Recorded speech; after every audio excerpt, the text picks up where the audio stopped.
just reflect on that for a little bit so that you can feel what it means to feel love, compassion and joy. Equanimity we will do this evening, so this can be done in a different way. So of course the goal is to have this kind of mind for all sentient beings, but one starts with somebody, then when it comes naturally.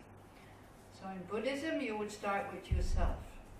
In the West again it doesn't work, because we're very selfish on one hand. On the other hand, we're afraid to wish us all the best, because we're so afraid that we think we will become horrible people and more self-cherishing and not looking out for others. And it's exactly the opposite, because we all know when you are happy, you are the person that you want to be. You're relaxed, you're kind, you're considerate about others, you're not needy. So this is why we're not starting with ourselves. This is what one would do, but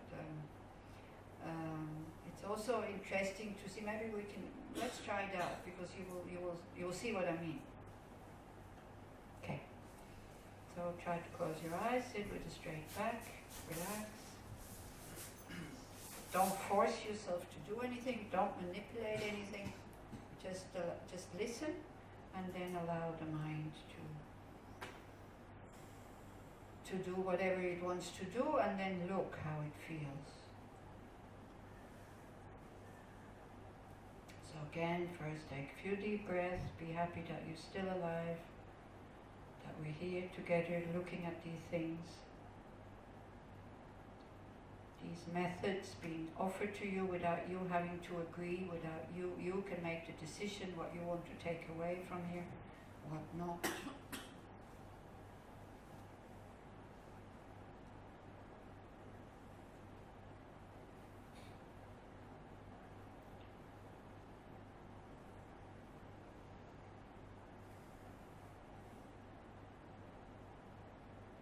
And then for a short while put your awareness on the breath.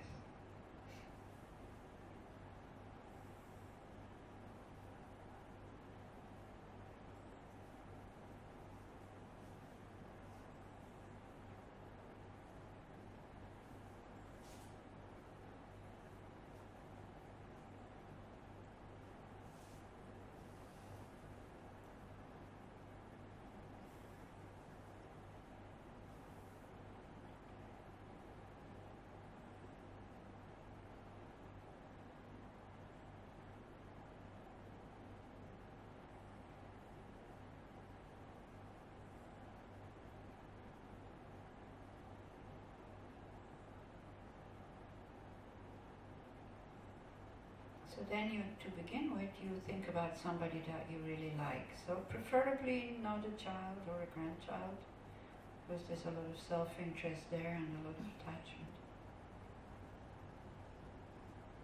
Friend. And you visualize that friend in the space in front of you, and you look at the feelings that arise, the sensations.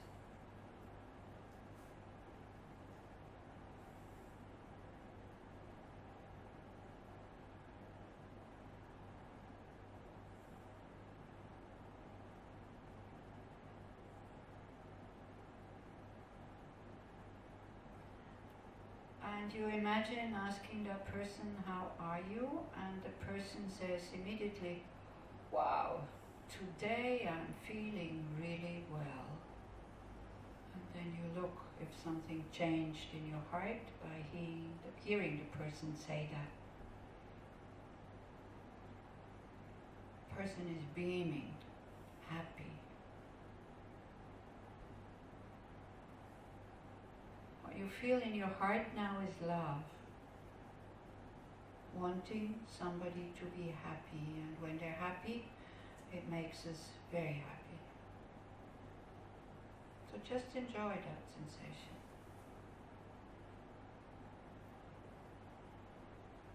Relaxed, open, spacious. The wish for that person always to be happy is very naturally there. A total absence of wishing for that person to suffer is very naturally, totally there.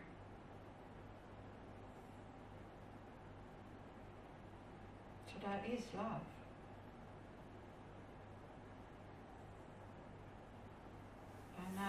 maybe so that it becomes pure, detect if there's something there that says, yeah, but I need to be the one who makes the person happy. Let go of that. Because otherwise it spoils it.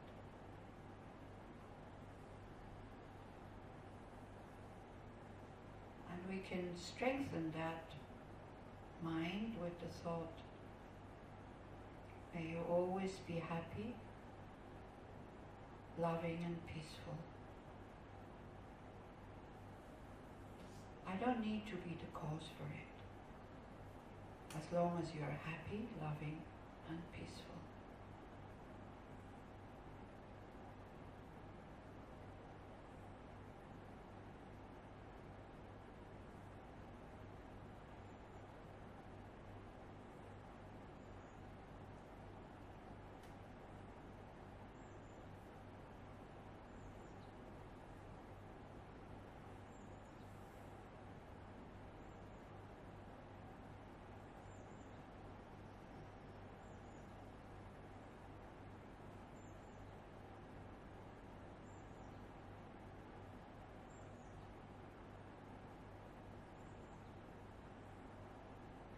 And then you try to expand that feeling first to yourself. Try to have that same thought for yourself with the same intensity, tenderness, gentleness and interest. And you will quite often see that it's not there. The very natural concern doesn't seem to be there, and there's something wrong when it is like that. So see yourself as a person that is trying to have a good heart and to be kind. See yourself as a person that sometimes fails, because we're not Buddhas, we're not God. And just honor the fact that you are trying. And try to apply that same thought with the same intensity, gentleness, tenderness towards yourself. May I be happy. May I be well, loving, and peaceful.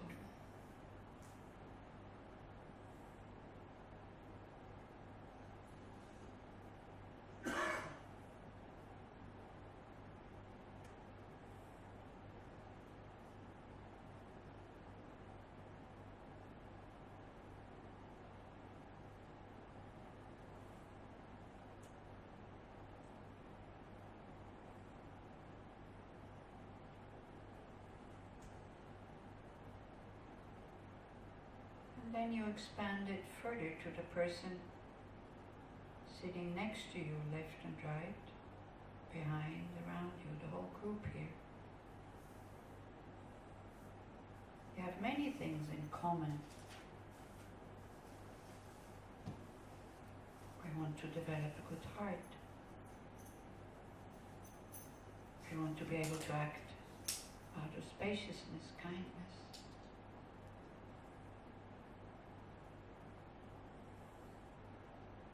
So that tender feeling in your heart, expand it to the people who are sitting in this room. And try to give it the same intensity. If the intensity is not there, it doesn't matter. Just keep thinking that thought. May the people in this room have happiness and the causes for happiness.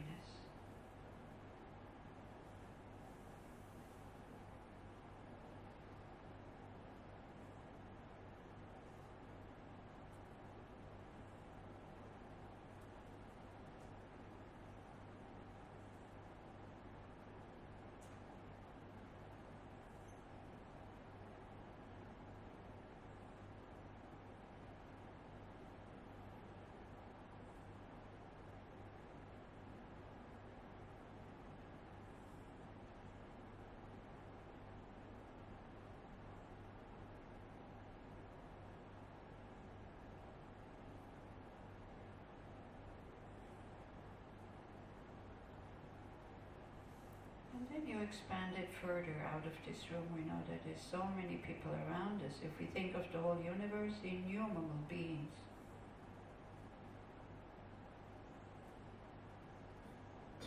And when we look, we all want the same thing. We want to be happy. We don't want to suffer. We don't want to be harmed. We only want to be helped. This is common in all beings, not just the human beings.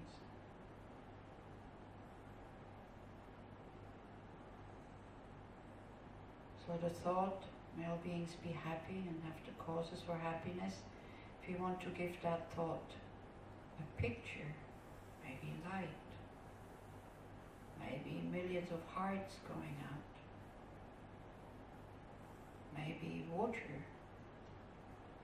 that makes things grow, like good qualities in the mind, whatever.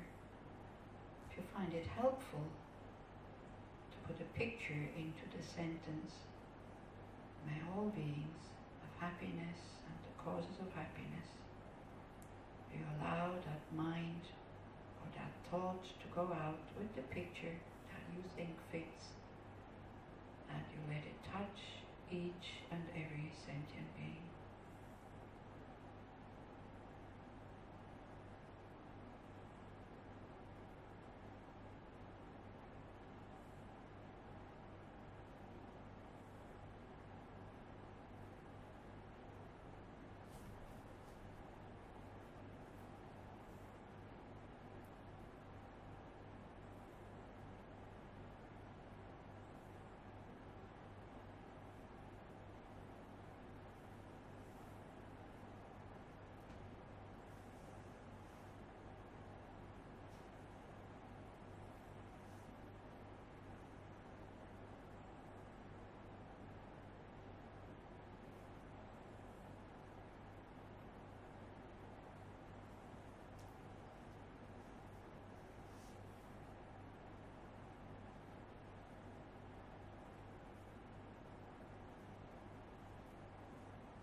Then we look at compassion. Compassion is wanting others to be free from suffering. But it's not the action, it's first the mind that we could let go into that direction. So again, think about that friend that you had at the beginning. And imagine the friend saying, today I'm not so well. And then again, look at the feeling in your heart, the sensation. The immediate interest, asking, oh, what's wrong? Can I do something for you? That is compassion. The readiness to help, if you can.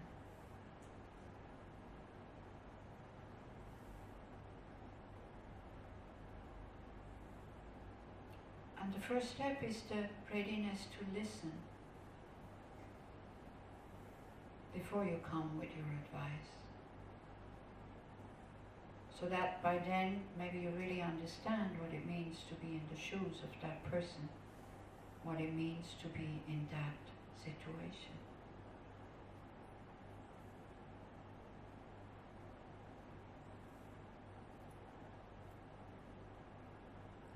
In compassion, the listening part is very important, just as important as the acting part.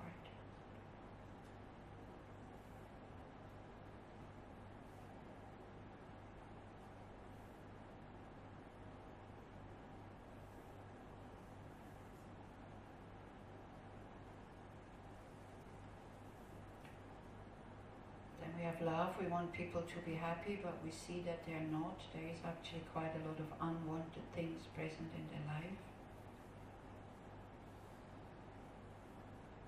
So we think, what can I do to relieve their suffering?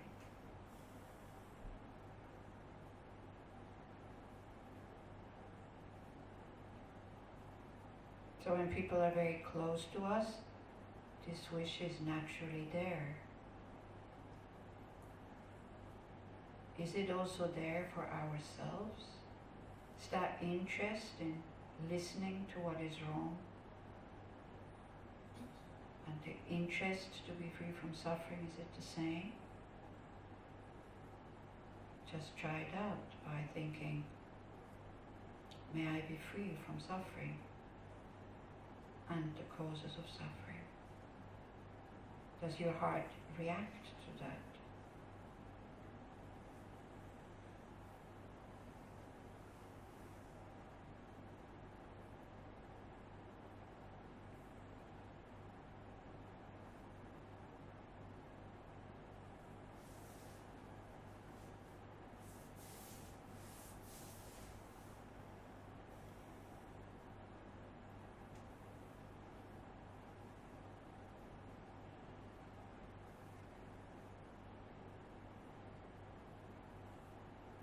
And then again, you just expand it first to the people in this room, that maybe in the discussion groups you were listening to their stories, you see that each one of us has some kind of suffering, unwanted things.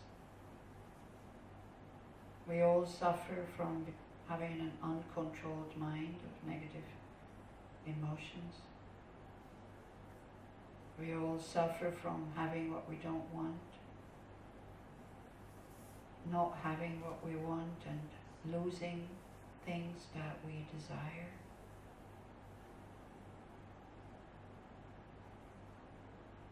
So we can think, just like me, they don't want this suffering. May they be free from it and the causes of suffering, which is our uncontrolled mind.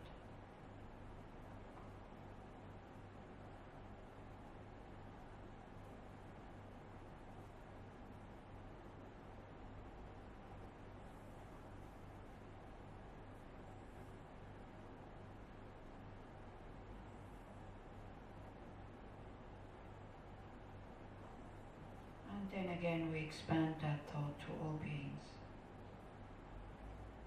knowing that wherever we look, somebody can tell us what they suffer from. They don't need to think very long.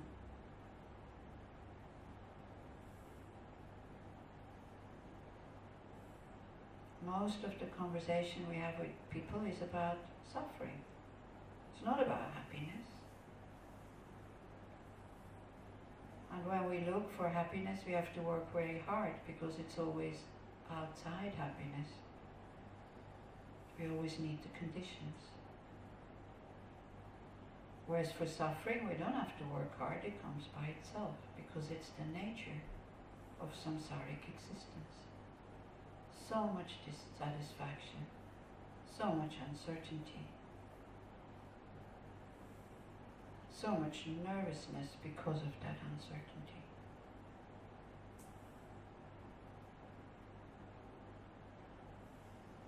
So we think, wouldn't it be wonderful if all beings were free from all sufferings and its causes?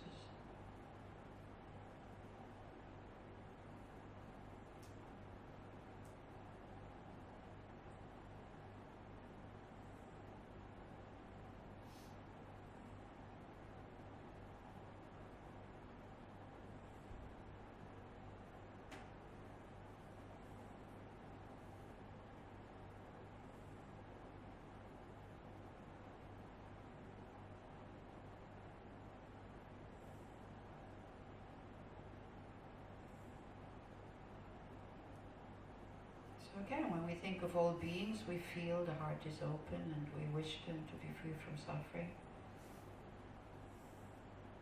And it's not that attached or indirect compassion that usually ends in grief and emotionally overwhelmed.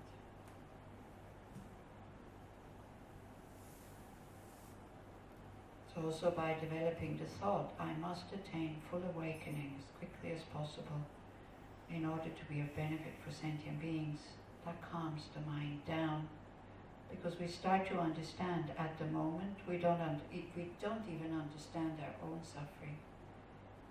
We don't even know how to relieve ourselves from our own suffering. So how can we do it for others? but we also make the decision still, in whatever way I can, I help, even in little things, in whatever way I can.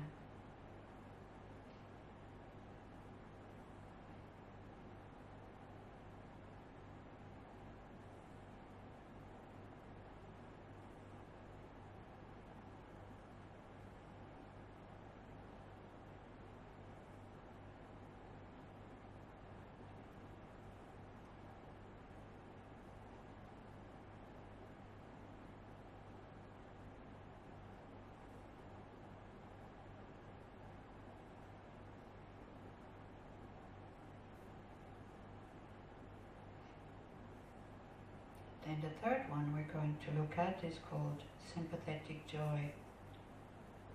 We rejoice in the well-being and happiness of others.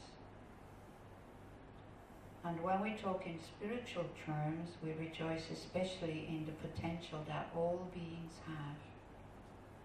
All beings have the potential to be happy and well, to be blissful, open, spacious, because it's our nature. And this nature we can never lose, and knowing about this nature allows us not to fall into despair.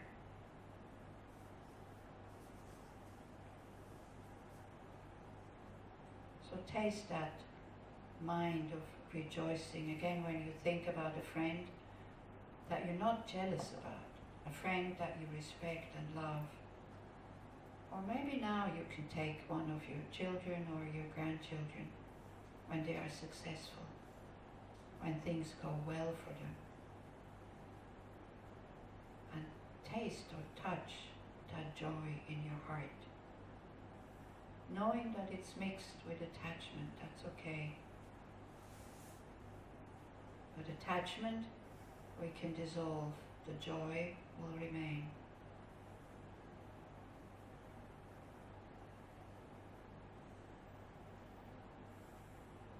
So how that is possible, you can try out. First you think about your own children or grandchildren, especially when they're small. And then you include the neighbor's children.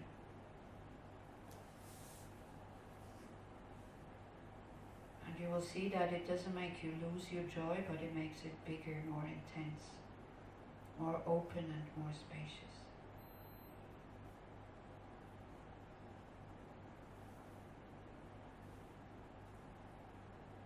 And the thought in spiritual terms about the joy is not may they have a lot of success, become famous and rich. Even though when it happens, we still rejoice for them.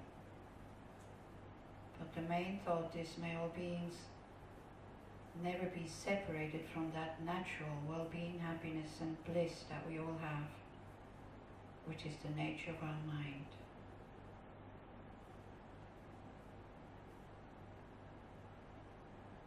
May all beings be able to discover that it is only covered, it doesn't need to be developed, it's already there. And may all beings be able to remove the covering, so that we can live our life to its fullest potential of love, compassion, wisdom and joy.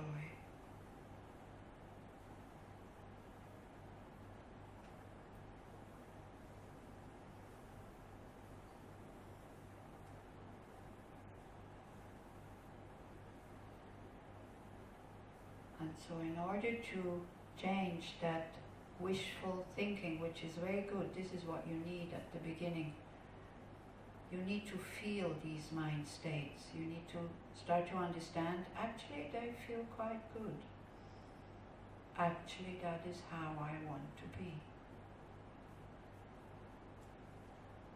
So then from there you make the next step. May I be able to contribute to the happiness of beings,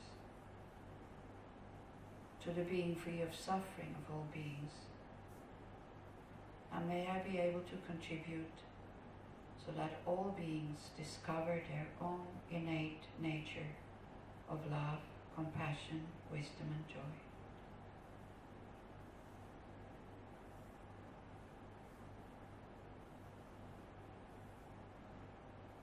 Instead of hurting their feelings, may I be able to make them happy.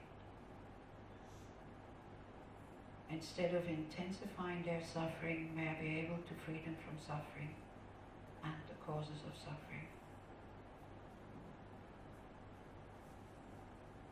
And may I be able to help them discover their true nature.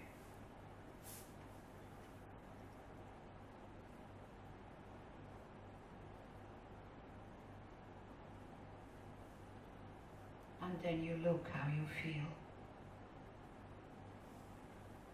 If you feel tense, then you're going too far because you think that you have to do this right now.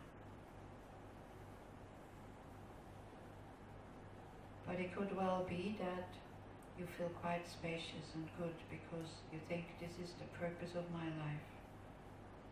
Whatever I can to contribute to people's happiness and to be able to free them from suffering and the causes of suffering. So whatever is present in your heart now, just let it be. It's okay.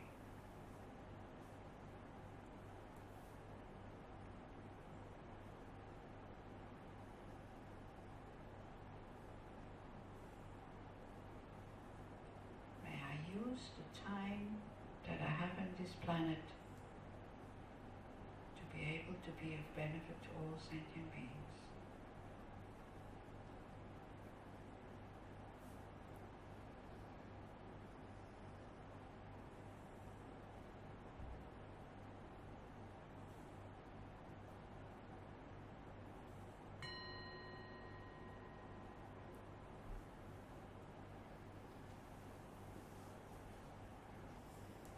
So then again, before we go and eat, we offer the food to all Buddhas and Bodhisattvas. We say thank you to Mother Earth. See, Mother Earth is a good example for equanimity because she lets the rain falls on everybody, the sun shines on everybody. It's not that she says like, oh no, these people are not giving anything because they never think about me, they never say thank you. If Mother Earth would be like this, she would have stopped feeding us long ago. Because how many times do you think of Mother Earth when you eat your food? Not many times. But we're not only thinking of Mother Earth, we're also thinking of all sentient beings who have brought this food about. And we offer it on behalf of all hell beings, hungry ghosts, animals, humans, suras, asuras, and the Bardo beings, therefore creating a lot of merit so that all beings can be happy and be free from suffering.